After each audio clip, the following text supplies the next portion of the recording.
Suraj group YouTube channel. Lesson 3 class 6 SS geography, rotation and revolution.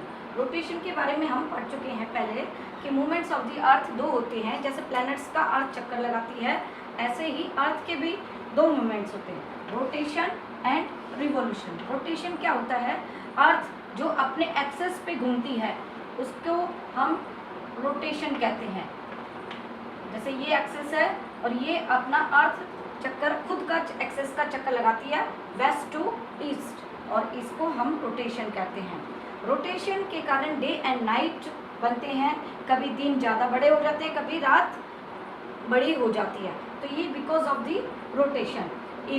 Line of illumination होता है, मैंने बताया कि dawn, dusk, line of illumination, these all are the effect of the rotation. Let's start second. In this lecture we will study about the revolution.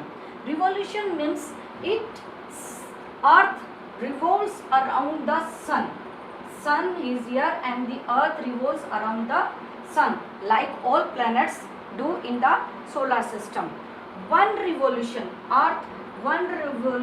complete in 365 days and 6 hours. This is the calendar year, 365 days and 6 years. यानी एक जो once year है calendar year में 365 days and 6 hours. In 4 year 6 hours becomes the 1 day, and 1 day it is add, यानी 28 फरवरी में days होते हैं और 1 डे इसमें ऐड हो जाता है, और फरवरी में 29 डेज इंक्लूड हो जाते हैं आफ्टर 4 ईयर में। 4 ईयर के बाद में लीप ईयर आती, तो हम ये कह सकते हैं कि लीप ईयर में कितने डेज इन ईयर होते हैं? लीप ईयर में 366 डेज होते हैं, और ये फैक्ट में 28 की बजाय 1 डे इंक्लूड हो जाता है। बेटा, रिवॉल्यूशन के कारण सीजन बनते हैं। अगर हमारी अर्थ झुकी हुई नहीं होती, 23.5 डिग्री पे थोड़ी सी टेढ़ी है, सीधी ऐसे नहीं है, टेढ़ी है, तो ये जो एंगल है 23.5 डिग्री पर ये झुकी हुई है। अगर ये झुकी नहीं होती तो खाली सर्दी और गर्मी होती, और 6 महीने सर्दी होती और 6 महीने गर्मी होती, लेकिन ये 23.5 डिग्री पे झुकी हुई है। इसके कारण दूसरे मौसम भी चेंजेस होते हैं, और रिवॉल्यूशन के कारण 6 महीने आमने सामने, नॉर्दर्न हेमिस्फीयर 6 महीने सन के सामने आता है, और 6 महीने के बाद में साउदर्न हेमिस्फीयर सन के डायरेक्टली आधा पोर्शन आता है। 6 महीने में इन दोनों की पोजीशन बदलती रहती है। अब सोलस्टिक्स क्या होता है बेटा? जो ये सोलस्टिस, ये इक्वेटर, बीच का जो हिस्सा होता है अर्थ का, वो इक्वेटर होता है। जब सोलस्टिक जो वर्ड है, ये जो है वर्ड, इसका मतलब क्या होता है कि सन, सोल यानी सन, और टेक द पोजीशन, यानी सोलस्टिस का मतलब ये होता है कि ये जो होती है ये सन के सामने एकदम डायरेक्टली इक्वल डे, और एक सोलस्टिक के समय जो डेज बड़े होते हैं और नाइट छोटी होती है। यानी कहाँ पर ये सोलस्टाइस होता है? ट्रॉपिक ऑफ कैंसर पे, डायरेक्टली उसके ऊपर ट्रॉपिक ऑफ कैंसर और ट्रॉपिक ऑफ कैप्रिकॉर्न के बीच में जब सन की रेस्ट ओवरहेड होती है, परपेंडिकुलर होती है, तो उसको हम सोलस्टाइस कहते हैं।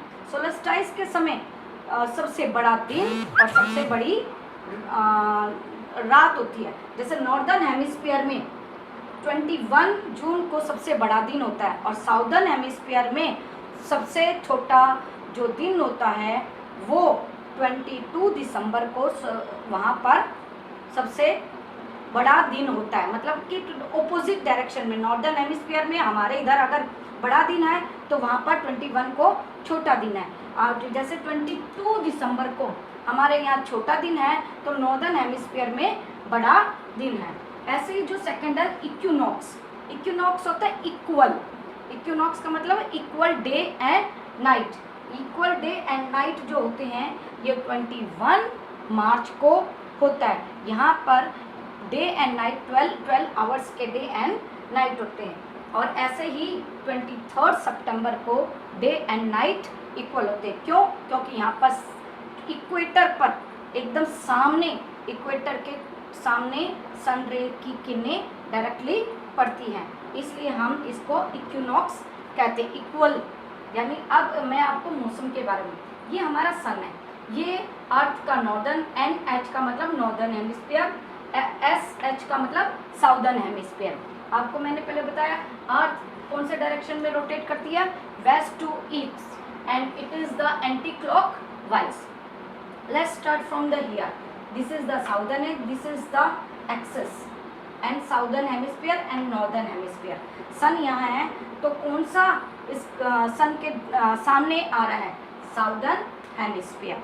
लेकिन ये टिल्ट के कारण पूरा पोर्शन नहीं आ रहा, देखो इसके टिल्ट के कारण अर्थ का जो है कम हिस्सा सामने आ रहा है। तो ये जो मौसम साउदर्न हेमिस्फीयर में जो ऑटम है और नॉर्दर्न हेमिस्फीयर में स्प्रिंग सीजन आता है, उसके बाद में एक सामने देखो एकदम directly on the equator, equator पे सन जब पड़ता है, ये वाला पोर्शन जो इक्वेटर का डायरेक्टली हिस्सा है, वहाँ पर नॉर्दर्न हेमिस्फीयर में बिल्कुल गर्मी होती है, यानी गर्मी ज़्यादा, हिस्से में ज़्यादा गर्मी होती है, और फिर साउदर्न हेमिस्फीयर में सर्दी होती है। ये साउदर्न है, इसका जो इतना हिस्सा जो सामने नहीं आ रहा, वहाँ पर विंटर होती है, क्योंकि साउदर्न हिस्सा सन के सामने कम आ रहा है और जो नॉर्दर्न हेमिस्फीयर का मोस्टली हिस्सा सामने आ रहा है। तो यहाँ साउदर्न हेमिस्फीयर में विंटर और नॉर्दर्न हेमिस्फीयर में समर।